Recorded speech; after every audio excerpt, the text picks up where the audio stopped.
China is reacting furiously to the U.S. decision to provide military support to Taiwan. The White House gave the green light to the delivery of missile systems and components for fighter jets. China is also reacting with increasing aggression towards Japan, whose new prime minister has declared that a possible invasion of Taiwan could be an existential threat for Japan.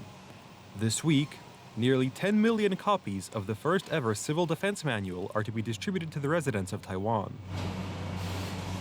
The manual contains government information on safety and incident response for all citizens. We will develop plans so that every home can receive this safety guide in the future.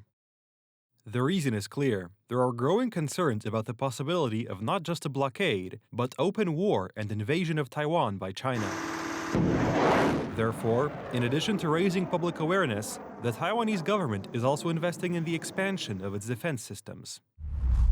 Raytheon Co. Tewksbury, Massachusetts was awarded a $698,948,760 firm fixed-price contract for the procurement of National Advanced Surface-to-Air Missile System fire units. Work will be performed in Tewksbury, Massachusetts with an estimated completion date of February 28, 2031. This is yet another decision by the USA in recent weeks to support Taiwan with arms supplies. In addition to NASAMS missile systems, parts and weapons for fighter jets are also to be delivered to Taiwan. China is reacting hysterically. The Taiwan issue is at the core of China's interest and is the first red line that cannot be crossed in Sino-US relations. China calls on the US side to earnestly adhere to the One China principle. The Americans are balancing on a diplomatic tightrope between supporting Taipei and trying to establish trade relations with Beijing. Unexpectedly, Tokyo has joined the game, somewhat accidentally, finding itself at the center of Asian geopolitics.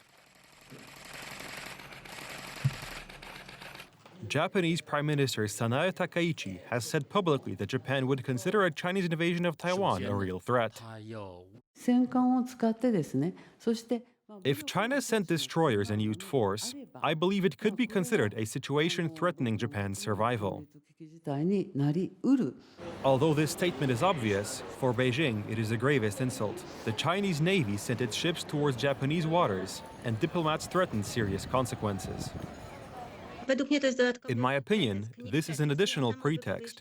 It is not about the statement itself, but about Prime Minister Sanae Takaichi. She is a conservative who sees China as the greatest threat in the region. She is described as a China hawk, a politician who wants to take a tougher stance toward China, and is also in favor of strengthening the alliance with the United States.